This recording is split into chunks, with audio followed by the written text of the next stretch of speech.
समाज की कोई ऐसी मतलब कोई ऐसा क्षेत्र नहीं है जिसमें कि गिरावट नहीं आई हो।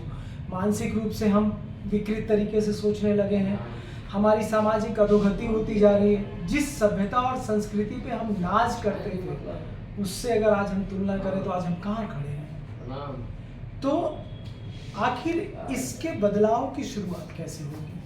तो इसके बदलाव की शुरुआत या किसी भी बदलाव की शुरुआत का सबसे अच्छा तरीका है बच्चों में अगर अच्छे बीज डाले जाएं, संस्कार रूपी खाद से सींचा गया तो निश्चित तौर पे वो एक बड़ा वट वृक्ष बनेगा।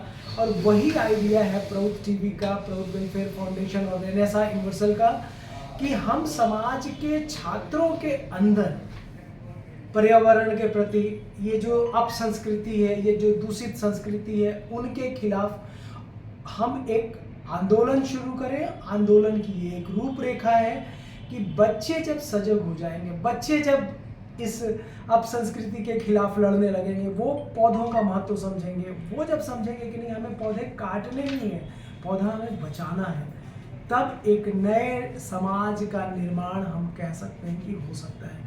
और कहते हैं कि एक दिए से लाखों दिए हम जला सकते हैं। तो आज जमशेदपुर में जो ये कार्यक्रम हो रहा है, इन दियों से पता नहीं कब कितने दिए जल जाएं और एक जो सुंदर समाज का कार्यक्रम क्या होगा?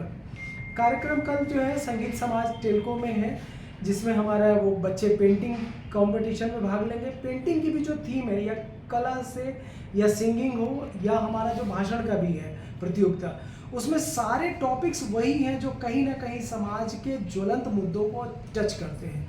और उसमें एक हम बड़ा प्लेटफॉर्म दे रहे हैं प्रौढ़ टीवी के रूप में कि बच्चों को एक बड़ा मंच मिले, अब बड़े मंच पे आके अब वो अपनी अभिव्यक्ति दें, अपनी बात को रखें। दे रहे हैं?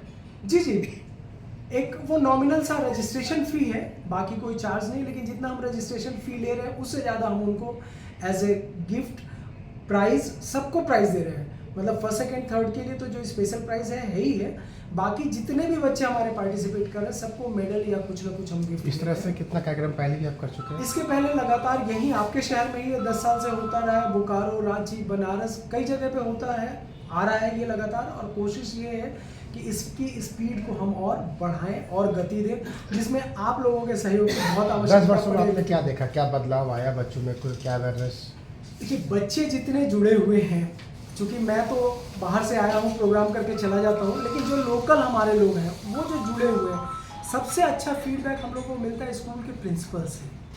वो कहते हैं कि नहीं, बच्चों में एक क्वालिटेटिव चेंज हम देख रहे हैं, उनके थॉट प्रोसेस में हम चेंज देख रहे हैं। बच्चे कहते हैं कि मैम इस तरह के प्रोग्राम में हम लोग को भेजिए जहाँ पे पॉजिटिविटी की बात होती है, जहाँ समाज के प्रति कंसर्न बातें होती हैं। तो ये एक जो है बहुत सुखद पहलू। 10 वर्ष आपका बीत गया, और कितना समय लगेगा ये चेंज लाने में, क्या अनुमान है आपका? मेरे अनुमान से कुछ होता नहीं है। एक बात मैं कहूँगा, जानवर भी गुलाम नहीं रहना चाहता है। और उस देश की आज़ादी की पहली लड़ाई हुई 1857 में, आज़ाद हुए 1947 में, 90 साल लग गए। तो जब मनुष्य गुलाम नहीं रहना चाहता और उसको उस गुलामी से मुक्त होने में 90 साल लगा, तो मुझसे भविष्यवाणी मत करवाइए कि कितना समय लगेगा। हम पूरे मेहनत शिद्दत से लगे हुए, और सिर्फ हम नहीं लगे हुए हैं। ये जो प्रौढ़ टीवी, प्रौढ़ एक दर्शन है, प्रगतिशील उपयोगिता, तो इस दर्शन से जुड़े हुए लाखों कार्यकर्ता दुनिया भर में काम कर रहे हैं।